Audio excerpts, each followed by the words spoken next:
கர்த்தருடைய பரிசுத்த நாமத்திற்கு மகிமையும் புகழும் ஸ்தோத்திரமும் உண்டாவதாக. இந்த இனிதான நல்ல நேரத்திலே தேவனுடைய கிருபையினாலே இன்றைக்கு நீங்களும் நானும் பிழைத்திருக்கிறோம், அசைகிறோம். தேவனாகிய கர்த்தர் நமக்கு செய்த நன்மைகள் ஏராளமாக இருக்கிறது. அவருடைய பாதுகாப்பு உங்கள் மேலே என் மேலும் பெரிதாக இருக்கிறபடியினாலே ஆண்டவருடைய வாக்குத்தத்தம் இன்னமும் இந்த உலகத்தில் ஜீவித்திருக்கிறதாக இருக்கிறது. அவருடைய பாதுகாப்பு நம்மேல் இருக்கிறது என்பதை உறுதிப்படுத்துவதற்கு ஏதுவான அநேக நம்பிக்கையை ஆண்டவர் கொடுத்து கொண்டிருக்கிறார். இன்றைக்கும் நாம் அதை தொடர்பாக ஒரு பாடத்தை நாம் படிக்க இருக்கிறோம். அதை தேவன் ஆசீர்வதித்து கொடுப்பதற்காக நாம் யாரும் கண்களை மூடி நாம் ஜெபித்து இந்த நாள் செய்திக்குள்ளாக நாம் கடன் செல்லுமாக ஜெபம் செய்வோம். எங்களை நேசிக்கும் எங்களெல்லாம் ஆண்டவரே, இந்த வேதத்தை நாங்கள் திறந்து நாங்கள் படிக்கும்போது பரலோகத்தின் தேவன் எங்களுடைய கண்களை திறந்தருளும். வார்த்தைகள் உம்முடையதாக இருக்கட்டும், ஆசீர்வாதங்கள் எங்களை சார்ந்ததாக இருக்கட்டும். உம்முடைய கிருபை எங்கள் மேல் பெரிதாய் தங்கும்போது இந்த உலகத்தினுடைய நெருக்கடியிலிருந்து நாங்கள் பாதுகாக்கப்பட்டவர்களாக இருப்பதற்கு தேவன் எங்களை வழிநடத்தியல்லும். இயேசுவின் நாமத்தினால் ஜெபிக்கிறோம். எங்கள் ஜெபம் கேள் நல்ல தகப்பனே, ஆமேன். பழைய ஏற்பாட்டு காலங்களிலே வேதத்தில் விசுவாசத்திற்கென்று ஒரு பேர் போன மனிதனாக ஆபிரகாம் என்பவரை குறித்து வேதாகமம் அறிமுகப்படுத்துகிறது.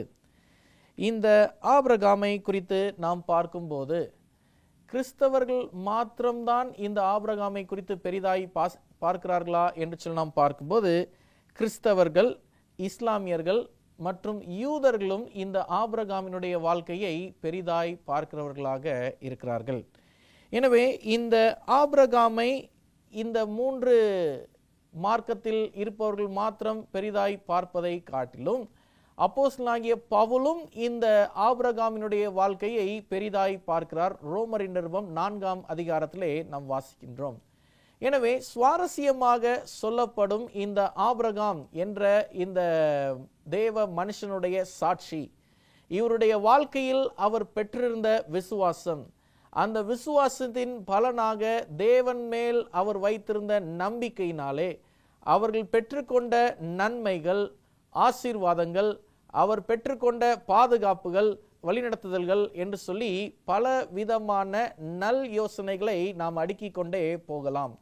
ஆனாலும் பரலோகத்தின் தேவன் இந்த ஆபிரகாம் என்ற மனுஷனை குறித்து நம்மோடு பேசும்போது வேதத்தில் அவரை வசனம் அறிமுகப்படுத்துகிறது. ஆதியாகமம் 15ஆம் அதிகாரம் 6வது வசனத்தை நாம் பார்ப்போம். வேதம் சொல்லிக்கிறது, அவன் கர்த்தரை விசுவாசித்தான், அதை அவர் அவனுக்கு நீதியாக எண்ணினார் என்று சொல்லி நாம் பார்க்கிறோம். கர்த்தரை விசுவாசித்த இந்த ஆபிரகாம் தேவன் அதை நீதியாக எண்ணினார் என்று நாம் அவரை குறித்து நாம் வாசிக்கின்றோம். ரோமரின் நிருபத்திலே அப்போஸ்தலனாகிய பவுல் இந்த ஆபிரகாமை குறித்து சில கூற்றுகளை வைத்திருக்கிறதை நாம் பார்க்கிறோம். 4வது அதிகாரம் ரோமரின் நிருபம் 3ஆம் வசனத்தை நாம் பார்ப்போம். வேத வாக்கியம் என்ன சொல்லுகிறது? ஆபிரகாம் தேவனை விசுவாசித்தான், அது அவனுக்கு நீதியாக எண்ணப்பட்டது என்று சொல்லுகிறது. அடுத்த வசனத்தை நாம் வாசிப்போம். 9ஆம் வசனத்தை நாம் பார்ப்போம். ரோமர் 4:9. இந்த வாக்கியம் விருத்த சேதனம் உள்ளவனுக்கு மாத்திரம் வருமோ, விருத்த சேதனம் இல்லாதவனுக்கும் வருமோ? ஆபிரகாமுக்கு விசுவாசம் நீதியாக எண்ணப்பட்டது என்று சொல்லுகிறோமே என்று நாம் பார்க்கிறோம். எனவே இந்த வாக்கின்படி பார்க்கும்போது இன்றைக்கு உங்களுக்கும் எனக்கும் நீங்கள் வைத்திருக்கிற விசுவாசமானது நீதியாக எண்ணப்பட வேண்டிய அவசியத்திலே நாம் இருக்கிறோம். எனவே எப்படி அது நீதியாக எண்ணப்பட போகிறது? யாக்கோபின் புத்தகம் 2வது அதிகாரத்திலையும் நாம் பார்ப்போம். இந்த ஆபிரகாமை குறித்து யாக்கோபும் சில வார்த்தைகளை பேசுகிறார். யாக்கோபு 2வது அதிகாரம் 21, 23வது வசனம் வரைக்கும் நாம் பார்ப்போம். வேதம் சொல்லியிருக்கிறது, யாக்கோபு 2:21, நம்முடைய பிதாவாகிய ஆபிரகாம் தன் குமாரன் ஈசாக்கை பலிபீடத்தின் மேல் செலுத்தின போது கிரியைகளினால் அல்லவோ நீதிமானாக்கப்பட்டான். விசுவாசம் அவனுடைய கிரியைகளோட முயற்சித்து கிரியைகளினாலே விசுவாசம் பூரணப்பட்டதென்று காண்கிறாயே. அப்படியே ஆபிரகாம் தேவனை விசுவாசித்தான், அது அவனுக்கு நீதியாக எண்ணப்பட்டது என்கிற வேத வாக்கியம் நிறைவேறிற்று. அவன் தேவனுடைய சிநேகிதன் எண்ணப்பட்டான் என்று நாம் வேதத்திலே நாம் வாசிக்கின்றோம். எனவே ஆபிரகாமினுடைய வாழ்க்கையில் அவன் தேவனுடைய வெற்றியை பார்ப்பதற்கான காரணம் என்னென்று சொல்லலாம் பார்க்கும்போது விசுவாசத்தோடு சேர்ந்து செயல்பட்ட கிரியைகள். இந்த விசுவாசத்தினாலே இந்த கிரியைகள் செயல்பட்டதினாலே ஆபிரகாமினுடைய வாழ்க்கையில் தேவனுடைய நன்மைகளை பெரிதும் ருசித்தவனாக இருக்கிறான். இன்றைக்கும் இந்த காலகட்டங்களிலே வாழ்ந்து கொண்டிருக்கிற நீங்களும் நானும் தேவனுடைய பார்வையிலே இன்றைக்கு நீங்களும் நானும் பாதுகாப்பான வாழ்க்கையை வாழ வேண்டும் என்று சொன்னால் இந்த ஆபிரகாமை போல விசுவாசமும் ஆபிரகாமை போல கிரியைகளையும் உடையவர்களாக நாம் இருக்க வேண்டும் என்று சொல்லி நாம் பார்க்கிறோம். சரி, முதலாவதாக நாம் பார்ப்பது ஆபிரகாமினுடைய விசுவாசம் எதனால் கிடைத்தது என்று சொல்லி நாம் பார்க்கும்போது தேவனுடைய வெளிப்படுத்துதலினாலே ஆபிரகாமுக்கு விசுவாசம் கிடைத்தது.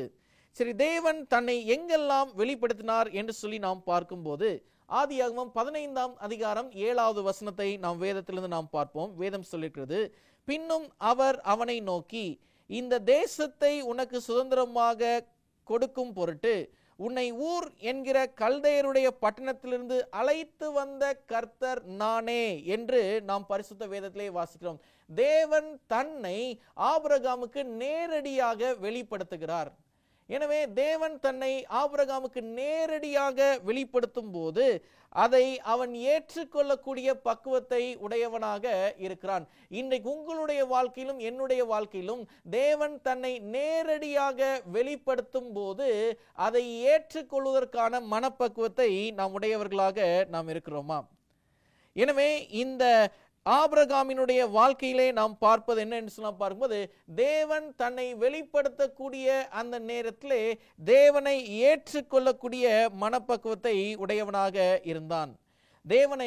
தேவன் தன்னை இந்த இடத்துல மட்டும்தான் வெளிப்படுத்தினாரா என்று சொல்ல பார்க்கும்போது இல்ல, இன்னும் பல இடங்களிலே ஆபிரகாமுக்கு தன்னை வெளிப்படுத்தினாரு. ஆதியாகமம் 12ஆம் அதிகாரத்தில் ஆரான் நகரத்தில் வைத்து தன்னை வெளிப்படுத்திருக்கிறதை பார்க்கிறோம்.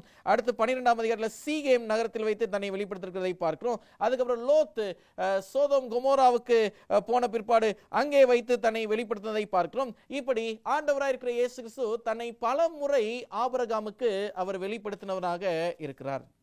எனவே இந்த வெளிப்பாடுகளை எல்லாவற்றையும் ஏற்றுக்கொண்ட இந்த ஆபிரகாம் தேவன் மேலே விசுவாசம் வைக்க உறுதியாக இருந்தான் என்று சொல்லி நாம் பார்க்கிறோம். எனவே தேவன் மேல் உள்ள விசுவாசம் வளர்வதற்கான காரணம் என்னன்னு சொல்லி நாம் பார்க்கும்போது தேவனை நேரடியாக அவன் ஏற்றுக்கொண்டான்.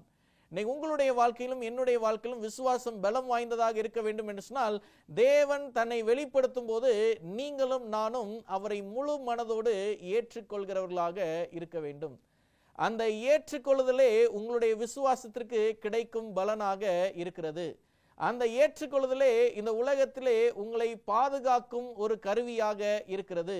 இன்றைக்கு இயேசுவானவர் உங்களை சந்தித்துக் கொண்டிருக்கும் இந்த நிமிஷத்திலும் தன்னை வெளிப்படுத்தும் இந்த நிமிஷத்தில் நீங்கள் அவரை ஏற்றுக்கொள்வீர்கள் என்று சொன்னால் இன்றைக்கே இப்பொழுதே அதை செய்ய வேண்டிய அவசியத்திலே நாம் இருக்கிறோம். சரி, ஆபிரகாமினுடைய வாழ்க்கையிலே நாம் பார்க்கும்போது இன்னொரு வசனத்தை நாம் பார்ப்போம். ரோமர் 10ஆம் அதிகாரம் 17ஆம் வசனத்தை நாம் வேதத்திலிருந்து நாம் பார்ப்போம். பரிசுத்த வேதம் நமக்கு இப்படியாக சொல்லுகிறது. ரோமர் 10ஆம் அதிகாரம் 17ஆவது வசனத்தை நாம் பார்ப்போம். ஆதலால் விசுவாசம் கேள்வினாலே வரும், கேள்வி தேவனுடைய வசனத்தினாலே வரும் என்று சொல்லி நாம் பார்க்கிறோம். எனவே இந்த ஆபிரகாமுடைய வாழ்க்கையிலே இந்த விசுவாசம் வருவதற்கான காரணம் என்னன்னு சொன்னா பாரும்போது தேவனிடத்திலே அவர் கேள்விகளை கேட்டும் தேவனிடத்தில் பெற்றிருந்த அந்த வசனத்தை கொண்டுமே இந்த விசுவாசம் அவருக்கு வளர்ந்ததாக இருக்கிறது. தேவ ஜனமே, உங்களுடைய வாழ்க்கையிலும் என்னுடைய வாழ்க்கையிலும் இந்த விசுவாசம் கிடைப்பதற்கான வழி என்ன என்று சொல்லலாம் பார்க்கும்போது ஆண்டவர்கிட்ட நம்ம கேட்க வேண்டிய அவசியத்திலே நாம் இருக்கிறோம். அந்த கேள்விக்கான பதிலாக ஆண்டவர் அவருடைய வசனத்தை கொடுத்து உங்களுடைய இருதயத்தையும் என்னுடைய இருதயத்தையும் அவர் பலப்படுத்துகிறவராக இருக்கிறார். யோவானின் புத்தகம் 20ஆம் அதிகாரம் 30-31 வசனத்தை நாம் வாசிப்போம். வேதம் சொல்லுகிறது, யோவான் 20:30-31, இந்த புஸ்தகத்தில் எழுதியிராத வேறே அநேக அற்புதங்களையும் இயேசு தமது சீஷருக்கு முன்பாக செய்தார். இயேசு தேவனுடைய குமாரனாகிய கிறிஸ்து என்று நீங்கள் விசுவாசிக்கும்படியாகவும் விசுவாசித்து அவருடைய நாமத்தினாலே நித்திய ஜீவனை அடையும்படியாகவும் இவைகள் எழுதப்பட்டிருக்கிறது. இந்த வேதத்திலே நம்ம வாசிக்கும் போது நம்மளுடைய மனதுக்கு தோன்ற வேண்டியதெல்லாம் என்னன்னு சொன்னா பார்க்கும்போது இதெல்லாம் வாசித்து இதெல்லாம் நம்முடைய மனதில் ஏற்றுக்கொள்ளக்கூடிய நிமிஷங்களிலே நமக்கு நித்திய ஜீவன் உண்டு. நமக்கு இந்த உலக ஆக்கினையிலிருந்து ஒரு பாதுகாப்பு உண்டு. நமக்கு இந்த உலகத்தினுடைய மரணத்திற்கு அப்பாற்பட்டும் ஒரு வாழ்க்கை உண்டு என்பதை நினைவுபடுத்துவதுதான் இந்த பரிசுத்த வேதத்தினுடைய நோக்கமாக இருக்கிறது. தேவஜனமே, நீங்கள் பரிசுத்த வேதத்தினுடைய வார்த்தைகளை நீங்கள் தியானிக்கிறவர்களாக இருக்கிறீர்களா? பரிசுத்த வேதத்தினுடைய வெளிப்பாடுகளுக்கு உங்களை அர்ப்பணிக்கிறவர்களாக இருக்கிறீர்களா? ஆபிரகாம் இவை எல்லாவற்றையும் செய்தவனாக இருந்தான் என்று சொல்லி நாம் பார்க்கிறோம். சரி, இரண்டாவதாக நாம் பார்ப்பது ஆபிரகாமினுடைய விசுவாசமோ கீழ்ப்படியும் விசுவாசம் என்று சொல்லி நாம் பார்க்கிறோம். எபிரேயர் 11ஆம் அதிகாரம் 8வது வசனத்தை நாம் வேதத்திலிருந்து நாம் பார்ப்போம். வேதம் சொல்லிக்கிறது, விசுவாசத்தினாலே ஆபிரகாம் தான் சுதந்திரமாக பெறப்போகிற இடத்திற்கு போகும்படி அழைக்கப்பட்ட போது கீழ்ப்படிந்து தான் போகும் இடம் இன்னதென்று அறியாமல் புறப்பட்டு போனான். தேவன் ஆபிரகாமை பார்த்து இந்த இடத்துக்கு போ அப்படின்னு சொன்னதும் ஆபிரகாம் கீழ்ப்படிந்து போனா. எங்க என்ன ஏதுன்னு எதுவுமே கேள்வி கேட்காமல் கடந்து போனான். இன்னைக்கு ஆண்டவர் உங்களுடைய இருதயத்திற்கு தன்னை வெளிப்படுத்தும் போது அவருடைய வார்த்தைகளுக்கு நீங்கள் கீழ்ப்படுகிறவர்களாக இருப்பீர்களா? ஏனென்றால் இந்த ஆபிரகாம் அவன் கீழ்ப்படிந்தான். அவனுடைய விசுவாசமும் கீழ்ப்படியும் விசுவாசமாக இருந்தது. உங்களுடைய விசுவாசம் எப்படிப்பட்டதாக இருக்கிறது என்பதையும் நாம் பார்க்க வேண்டும். எபிரேயர் 11:9ஆம் வசனத்தில் பார்ப்போம். வேதம் சொல்லுகிறது, விசுவாசத்தினாலே அவன் வாக்குத்தத்தம் பண்ணப்பட்ட தேசத்திலே பரதேசியை போல சஞ்சரித்து அந்த வாக்குத்தத்தத்திற்கு உடன் சுதந்திரராகிய ஈசாக்கோடும் யாக்கோபோடும் கூடாரங்களிலே குடியிருந்தான். ஏனெனில் தேவன் தாமே கட்டி உண்டாக்கின அஸ்திபாரங்களுக்கான நகரத்துக்கு அவன் காத்திருந்தான் என்று சொல்லலாம் பார்க்கிறோம். அவருடைய காத்திருப்பு, அவருடைய ஏக்கம், அவருடைய பிரயாசம் எல்லாம் என்ன என்று சொன்னா பார்க்கும்போது, பரலோகம் என்று ஒரு நகரம் இருக்கிறது, அங்கே ஒரு கஷ்டமும் இல்லை, அந்த நகரத்தில் பிரவேசிக்க வேண்டும் என்பதே இந்த ஆபிரகாமினுடைய விசுவாச காத்திருப்பாக இருக்கிறது. உங்களுடைய காத்திருப்பு என்ன? பரிசுத்த தேவனுடைய பாதுகாப்பு உங்கள் மேலே இருக்க வேண்டும் என்று சொன்னால், இன்றைக்கு தேவனாகிய கர்த்தர் நமக்கு கற்றுக் கொடுப்பது போல உங்களுடைய விசுவாசமும் கீழ்ப்படியும் விசுவாசமாக இருக்க வேண்டும். இந்த விசுவாசத்தினாலே நாம் தேவனுக்கு கீழ்ப்படியும் போது பரலோகத்தின் தேவன் உங்களுக்கும் எனக்கும் ஒத்தாசை அனுப்புகிற தேவனாக இருக்கிறார். நம் சங்கீதத்திலே நாம் வாசிக்கிறோம், நமக்கு ஒத்தாசை உண்டு பண்ணுகிற தேவனாக அவர் இருக்கிறார். எனக்கு ஒத்தாசை வரும் பர்வதங்களுக்கு நேராக என் கண்களை ஏறெடுத்து வானத்தையும் பூமியும் சமுத்திரத்தையும் உண்டாக்கினவரிடத்திலிருந்து ஒத்தாசை பெற வேண்டியிருக்கிற நீங்களும் நானும் இன்னைக்கு கர்த்தர் பட்சத்திலே நம்முடைய விசுவாசத்தை நாம் நெருங்க செய்கிறவர்களாக நாம் இருக்க வேண்டும். எனவே இந்த ஆபிரகாமினுடைய விசுவாசத்தை குறித்து நாம் பார்க்கும்போது அது கீழ்ப்படியும் விசுவாசம். மூன்றாவதாக இந்த ஆபிரகாமினுடைய விசுவாசம் அது தேவனை நம்பும் விசுவாசமாக இருந்தது. நம் வேதத்திலே நாம் வாசித்தோம் அல்லவா, ஆதியாகமம் 15ஆம் அதிகாரம் 6ஆம் வசனத்திலே அவன் கர்த்தரை விசுவாசித்தான், அதை அவர் அவனுக்கு நீதியாக எண்ணினார் என்று சொல்லி நாம் பார்க்கிறோம். ஆபிரகாம் தேவனை முழுவதுமாக நம்பும் குணமுடைய ஒரு மனிதனாக இருந்தான். தேவ ஜனமே, உங்களுடைய வாழ்க்கையிலும் என்னுடைய வாழ்க்கையிலும் இன்னைக்கு நாம் தேவனை நாம் முழுவதுமாக நம்புகிறவர்களாக நாம் இருக்கிறோமா? ரோமரின் நிருபம் 4ஆம் அதிகாரத்தில் முதல் 3 வசனங்களை நாம் வாசிப்போம். வேதம் சொல்லுகிறது, அப்படியானால் நம்முடைய தகப்பனாகிய ஆபிரகாம் மாம்சத்தின்படி எண்ணத்தை கண்டடைந்தான் என்று சொல்லுவோம். ஆபிரகாம் கிரியைகளினாலே நீதிமானாக்கப்பட்ட மேன்மை பாராட்ட அவனுக்கு ஏது உண்டு? ஆகிலும் தேவனுக்கு முன்பாக மேன்மை பாராட்ட எதுவும் இல்லை. வேத வாக்கியம் என்ன சொல்லுகிறது? ஆபிரகாம் தேவனை விசுவாசித்தான், அது அவனுக்கு நீதியாக எண்ணப்பட்டது என்று சொல்லுகிறது. கிரியை செய்கிறவனுக்கு வருகிற கூலி கிருபையின் என்றெண்ணப்படாமல் கடன் என்றெண்ணப்படும் என்று சொல்லி நாம் பரிசுத்த வேதத்திலே நாம் பார்க்கிறோம். எனவே தேவனுடைய ஜனமாயிருக்கிற நீங்களும் நானும் அவருடைய கிருபையினாலே இன்னைக்கு தேவனிடத்திலிருந்து கடன் பெற்றவர்களாக நாம் இருக்கிறோம். நீங்கள் பெற்ற கடனை நாம் திரும்பவும் நாம் தேவனுக்கே நாம் செலுத்த வேண்டிய அவசியத்தில் நாம் இருக்கிறோம். இந்த ஆபிரகாமினுடைய விசுவாசம் அது தேவனை நம்பும் விசுவாசமாக இருக்கிறது. கடைசியாக நாம் பார்ப்பது இந்த ஆபிரகாமினுடைய விசுவாசம் வளர்ச்சி அடையும் விசுவாசம் என்று சொல்லி நாம் பார்க்கிறோம். ஆபிரகாமுடைய வாழ்க்கையில ஆண்டவர் சொன்னாரு, உன் வித்தின் மூலமாக உன் சந்ததியின் மூலமாக இந்த பூமியின் எல்லைகளை நான் நிரம்ப செய்வேன் என்று சொல்லி ஆண்டவர் வாக்கு கொடுத்தாரு. ஆனா இந்த ஆண்டவர் கொடுத்த வாக்குக்கு அந்த ஆபிரகாம் முழு நம்பிக்கையா இருந்தாரான்னு சொல்லி பார்க்கும்போது சில காலகட்டங்கள் வரைக்கும் அவர் அப்படி இல்லை. சில தவறான ஒரு சில தீர்மானங்களுக்கு ஆபிரகாம் கடந்து வந்தார் என்று சொல்லி நாம் பார்க்கிறோம். ஒருவேளை அது சாரா மூலமா இல்லாம ஆகார் மூலமா இருக்குமா என்று சொல்லி அவர் நினைத்தாரு. சில நேரத்தில் அது சாராளுடைய வாழ்க்கையில் பார்க்கும்போது, சாராலும் தான் முதிர் வயதாய் ஆனேனே, பிள்ளை பெறுவதற்கான வழிபாடு என்னுடைய சரீரத்திலிருந்து அற்று போயிற்றே என்று சொல்லி அவளும் தன்னுடைய மனதில் இருக்கக்கூடிய விசுவாசத்திலிருந்து தளர்ந்து போனாள். ஆனால் இவர்களுடைய விசுவாசத்தை ஆண்டவர் வளர செய்தார் என்று சொல்லி நாம் பார்க்கிறோம். சரி, எப்படி வளர செய்தார் என்று சொல்லலாம் பார்க்கும்போது, எபிரேயரின் நிருபம் 11ஆம் அதிகாரத்தில் 17ஆம் வசனம் தொடங்கி நாம் வாசிக்கும் போது பரிசுத்த வேதம் நமக்கு சொல்லுகிறது. எபிரேயர் 11ஆம் அதிகாரம் 17ஆம் வசனத்திலிருந்து நாம் பார்ப்போம். வேதம் இப்படியாக சொல்லிருக்குது: மேலும் விசுவாசத்தினாலே ஆபிரகாம் தான் சோதிக்கப்பட்ட போது ஈசாக்கை பலியாக ஒப்பு கொடுத்தான். ஈசாக்கினிடத்தில் உன் சந்ததி விளங்கும் என்று அவனோடே சொல்லப்பட்டிருந்ததே, இப்படிப்பட்ட வாக்குத்தத்தங்களை பெற்றான். மரித்தோரிலிருந்து எழும்ப தேவன் வல்லவராய் இருக்கிறார் என்று தன் ஒரே பேரானவனையே பலியாக ஒப்பு கொடுத்தான். மரித்தோரிலிருந்து அவனை பாவனையாக திரும்பவும் பெற்றுக்கொண்டான் என்று நாம் வேதத்திலே நாம் பார்க்கிறோம். ஒரு காலத்தில் இயேசுவை முழுமையாக விசுவாசியாத ஆபிரகாம் அவருடைய விசுவாசத்தில் வளர்ச்சி அடைந்தது பிற்பாடு தேவனை எந்த சூழ்நிலையிலும் நம்புவதற்காக தன்னை பயிற்சி செய்து கொண்டான் என்று சொல்லி நாம் பார்க்கிறோம். தேவ ஜனமே, உங்கள் வாழ்க்கையிலே இயேசுவை இன்னமும் முழுவதுமாக நம்பாமல் இருக்கிறீர்களா? இன்றைக்கு உங்களுடைய விசுவாசம் வளர கடவதாக இருக்கிறது. உங்களுடைய விசுவாசம் நாளுக்கு நாள் வளர்ந்து கொள்ள வேண்டும். ஏனென்றால் நாட்கள் கடுமையாக சோதனைகளும் உங்கள் மேலே கடுமையாக சுமத்தப்படும். அந்த சோதனைகளிலிருந்து நீங்கள் பாதுகாப்பாய் ரட்சிக்கப்பட வேண்டும் என்று சொன்னால் உங்களுடைய விசுவாசமே உலகத்தை ஜெயிக்கிற ஜெயமாக இருக்க வேண்டும். உங்கள் விசுவாசம் வளர்ந்தேறுகிற விசுவாசமாக இருக்க வேண்டும். இந்த ஆபிரகாமுடைய விசுவாசமும் வளர்ச்சி அடையும் விசுவாசமாக இருந்தது. ஒரு வசனத்தை நாம் வாசிப்போம். 2 தெசலோனிக்கேயர் புத்தகம் 1ஆவது அதிகாரம் 3ஆவது வசனத்தை நாம் பார்ப்போம். 2 தெசலோனிக்கேயர் 1ஆம் அதிகாரம் 3ஆவது வசனம் வேதம் சொல்லியிருக்கிறது: சகோதரரே, நாங்கள் எப்பொழுதும் உங்களுக்கு தேவனை ஸ்தோத்தரிக்க கடனாளிகளாய் இருக்கிறோம். உங்கள் விசுவாசம் மிகவும் பெருகுகிறபடினாலும், நல்லா கவனிங்க, நீங்கள் எல்லாரும் ஒருவரில் ஒருவர் வைத்திருக்கிற அன்பு அதிகரிக்கிறபடினாலும் அப்படி செய்கிறது தகுதியாய் இருக்கிறது என்று சொன்னா பார்க்கிறோம். எனவே உங்களுடைய விசுவாசம் நாளுக்கு நாள் பெருகிக் கொண்டே இருக்க வேண்டும். உங்களுடைய அன்பு நாளுக்கு நாள் அதிகரித்து கொண்டே இருக்க வேண்டும். இதுதான் உங்களுக்கும் எனக்கும் கிடைத்திருக்கிற தகுதியாக இருக்கிறது.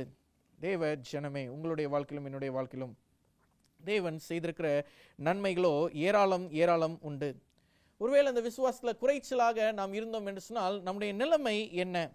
ஆண்டவராக இருக்கிற இயேசு கிறிஸ்து இதை சித்தரிப்பதற்காக மத்தேயு சுவிசேஷம் 8ஆவது அதிகாரத்திலே ஒரு கதை ஒன்றை ஆண்டவர் நமக்கு வெளிப்படுத்துகிறார். மத்தேயு சுவிசேஷம் 8ஆவது அதிகாரம் 25ஆம் வசனத்திலிருந்து நாம் பார்க்கும்போது, தன் சீஷர்களோட கடந்து செல்கையில் இயேசுவானவரும் சீஷர்களும் சந்தித்த ஒரு பயங்கரமான ஒரு சம்பவம். அவர்களும் விசுவாசத்திலே குறைச்சல் உள்ளவர்களாக இருந்தார்கள். பரிசுத்த வேதம் சொல்கிறது. மத்தேயு சுவிசேஷம் 8ஆம் அதிகாரம் 25, 26 ஆகிய வசனங்களை பார்ப்போம். அப்பொழுது அவருடைய சீஷர்கள் வந்து அவரை எழுப்பி, ஆண்டவரே, எங்களை இரட்சியும், மடிந்து போகிறோம் என்றார்கள். அதற்கு அவர், அற்ப விசுவாசிகளே, ஏன் பயப்படுகிறீர்கள் என்று சொல்லி எழுந்து காற்றையும் கடலையும் அதட்டினார். உடனே மிகுந்த அமைதல் உண்டாயிற்று என்று சொல்லி நாம் பார்க்கிறோம். தேவன் அவரிடத்திலே கேட்ட கேள்வி, அற்ப விசுவாசிகளே, உங்களுடைய விசுவாசம் என்ன ஆனது? உங்களுடைய விசுவாசம் ஏன் குறைந்து போயிற்று? இவ்வளவு தூரம் நன்மைகளை பார்த்திருக்கிற நீங்கள் எப்படி இந்த ஆபத்து ஒன்றை பார்த்து உங்களுடைய முடிவுகளை நீங்களே நினைத்து கொள்ளலாம்? தேவ ஜனமே, இன்னைக்கு உங்களுடைய வாழ்க்கையிலும் என்னுடைய வாழ்க்கையிலும் இந்த ஆபிரகாமுடைய விசுவாசத்தை நாம் திரும்பி பார்ப்போம். அது கீழ்ப்படியும் விசுவாசம், அது தேவனை நம்பும் விசுவாசம், அது வளர்ச்சியடையும் விசுவாசம் என்று சொல்லி நம்ம படித்திருந்தோம். எனவே இன்றைக்கு நம்மளுடைய விசுவாசம் நாளுக்கு நாள் வளர்ச்சி அடைந்து கொண்டிருக்கிறதாக இருக்க வேண்டும். இயேசுவானவர் இந்த சீஷர்களுடைய விசுவாசத்தை காட்டுறாரு. அவருடைய விசுவாசம் சில காலகட்டங்கள் வரைக்கும் வளர்ச்சி அடையவில்லை.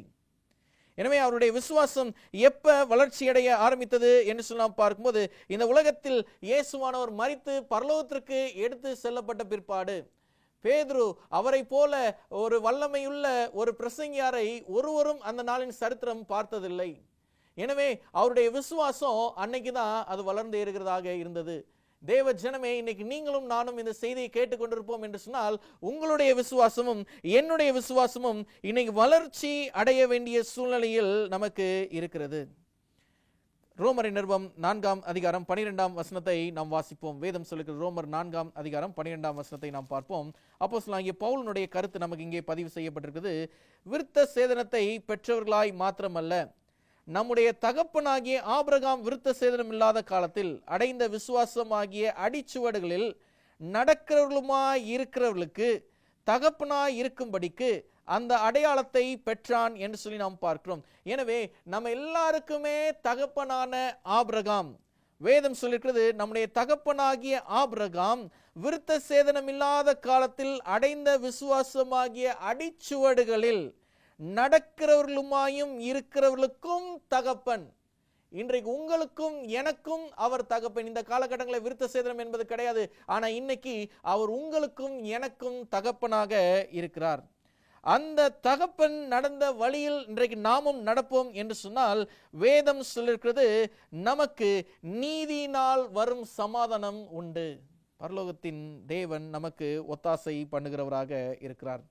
இந்த வசனத்தை நாம் வாசித்து நாம் நிறைவு செய்வோம். ஆதியாகமம் 18ஆம் அதிகாரம் 18வது வசனத்தை நாம் வாசிப்போம். வேதம் இப்படியாக நமக்கு சொல்லுகிறது, நான் செய்ய போகிறதை ஆபிரகாமுக்கு மறைப்பேனோ? தேவனாகிய கர்த்தர் உங்களுடைய வாழ்க்கையிலும் என்னுடைய வாழ்க்கையிலும் அநேக காரியங்களை வாக்குத்தத்தம் பண்ணியிருக்கிறார். அந்த வாக்குத்தத்தம் பண்ணப்பட்டிருக்கிற அந்த நன்மைகளை பெறுவதற்கு ஏதுவாக இன்றைக்கு உங்களுடைய இருதயமும் என்னுடைய இருதயமும் இன்றைக்கு கர்த்தரிடத்திலே எப்படிப்பட்ட நெருக்கத்தை உடையதாக இருக்கிறது? அந்த நெருக்கத்தை கொண்டவர்களாக இன்றைக்கு நீங்களும் நானும் இருக்கும்போது, பரலோக தேவன் அழைத்திருக்கிற அழைப்புக்கு இன்றைக்கு நீங்களும் நானும் உண்மையோடு இருக்கிறோமா? இந்த உலகத்தினுடைய ஆபத்துகளிலிருந்து நாம் தப்பித்துக் கொள்ள வேண்டும் என்று சொன்னால், எனக்கு விசுவாசம் இருக்குது நான் தப்பித்துக் கொள்வேன் என்பதல்ல. விசுவாசம் கிரியையோடு சேர்ந்து செயல்படுகிறதாக இருக்க வேண்டும். ஏனென்றால் வேதம் சொல்லிருக்கிறது, கிரியை இல்லாத விசுவாசம் செத்தது என்று சொல்லி நாம் பார்க்கிறோம். ஆபிரகாமினுடைய விசுவாசம் அது வளர்ச்சியடையும் விசுவாசம், அது கீழ்ப்படியும் விசுவாசம், அது கர்த்தரை நம்பும் விசுவாசம். இப்படி 3 விதமான விசுவாசத்தை கொண்டிருக்கிற ஆபிரகாமினுடைய வாழ்க்கையோ இந்த பூலோகத்தில் இருந்த நாட்கள் எல்லாம் அவர் மேல எந்த தீமையும் வராத அளவுக்கு ஆண்டவருடைய பாதுகாப்பு இருந்துச்சு. லோத்து அவர் கூட தான் இருந்தாரு. ஆனா லோத்து ஒரு தீர்மானத்தை எடுத்து கடந்து போனாரு, அவருக்கு ஆபத்து பின்தொடர்ந்துச்சு. ஆனா ஆபிரகாம் ஒரு இடத்துல இருந்தாரு, அவரை ஆபத்து பின்தொடராத அளவுக்கு ஆண்டவருடைய பாதுகாப்பு அவர் மேலே இருந்தது. தேவ ஜனமே, இன்றைக்கு ஆண்டவர் உங்களுக்கும் எனக்கும் வாக்குத்தத்தம் பண்ணுவது என்ன என்று சொல்லி நாம் பார்க்கும்போது, ஆண்டவர் செய்ய போகிறதை உங்களுக்கும் எனக்கும் அவர் மறைத்து வைத்திருப்பாரோ? உங்களுடைய விசுவாசம் இன்றைக்கு எவ்வளவு தூரம் பலம் அடைந்ததாக இருக்கிறது? உங்களுடைய நம்பிக்கை இன்றைக்கு எந்த அளவுக்கு கர்த்தருக்கு ஏற்றதாக இருக்கிறது? உங்களுடைய பக்தி வினயமான வாழ்க்கை இன்னைக்கு கர்த்தருக்கு ஏற்ற விதத்திலே பரிசுத்தமா இருக்கிறதா? இந்த ஆபிரகாமுடைய வாழ்க்கையில பார்க்கும்போது அவரும் பரிசுத்தமாக சில இடங்களில் நடந்து கொள்கிறதை நாம் பார்க்கிறோம். அப்படிப்பட்ட பரிசுத்தமான நல்ல குணலட்சணங்களே இந்த ஆபிரகாமினுடைய வாழ்க்கையிலே தேவனால் பெற்றுக் கொடுக்கப்பட்ட நம்பிக்கையாகவும் மீட்பாகவும் இருக்கிறது. இன்றைக்கு தேவனிடத்திலே நம்மை அர்ப்பணிக்கும்படியாக நம்முடைய மனதில் நாம் வைத்திருக்க வேண்டிய ஒன்றே ஒன்று. கலாத்தியர் நிருபம் 3ஆம் அதிகாரம் 9ஆம் வசனத்தை நாம் வாசித்து நாம் நிறைவு செய்வோம். கலாத்தியர் 3ஆம் அதிகாரம் 9ஆம் வசனம் வேதம் சொல்லுகிறது, அந்தபடி விசுவாச மார்க்கத்தார் விசுவாசமுள்ள ஆபிரகாமுடனே ஆசீர்வதிக்கப்படுகிறார்கள். விசுவாச மார்க்கத்தாரே, இன்றைக்கு விசுவாசமுள்ள ஆபிரகாமுடனே ஆசீர்வதிக்கப்படுவீர்கள் என்று சொன்னால், ஆபிரகாமுக்கு என்ன ஆசீர்வாதம் உண்டானதோ அந்த ஆசீர்வாதம் உங்களுக்கும் உண்டாகும். ஆபிரகாமுக்கு என்ன நன்மை கிடைத்ததோ அந்த நன்மை உங்களுக்கும் கிடைக்கும். ஆபிரகாமுக்கு என்ன பாதுகாப்பு உண்டானதோ அந்த பாதுகாப்பு உங்களுக்கும் கிடைக்கும். உங்களுடைய விசுவாசம் கீழ்ப்படியும் விசுவாசமாக இருக்கட்டும். உங்களுடைய விசுவாசம் கர்த்தரை நம்பும் விசுவாசமாக இருக்கட்டும். உங்களுடைய விசுவாசம் வளரும் விசுவாசமாக இருக்கட்டும். கர்த்தர் உங்களை யாவரையும் ஆசீர்வதிப்பாராக. கண்களை மூடி நாம் ஜெபம் செய்வோம். எங்களை நேசிக்கும் எங்கள் நல்ல ஆண்டவரே, உம்முடைய கிருபையும் உம்முடைய இரக்கமும் பெரிதாய் இருக்கிறது. இதோ இந்த நேரத்திலுமாக இந்த ஆபிரகாமின் விசுவாச வாழ்க்கையை நாங்கள் பார்த்தோம். தேவனே, அவருடைய விசுவாசம் அது கர்த்தரை நம்பும் விசுவாசம், அது கர்த்தருக்கு கீழ்ப்படியும் விசுவாசம், அது கர்த்தருக்கென்று வளரும் விசுவாசம் என்று சொல்லி நாங்கள் படித்தோமே. இன்றைக்கு அப்படிப்பட்ட விசுவாச வளர்ச்சி ஒவ்வொரு விசுவாசிகளிடத்திலும் காணப்படட்டும். தேவனே, நீர் அவர்களை சகல ஆபத்துகளிலிருந்தும் பாதுகாத்துக் கொள்ளும். இயேசுவின் நாமத்தினாலே ஜெபிக்கிறோம் எங்கள் ஜெபங்கள் நல்ல தகப்பனே, ஆமென்.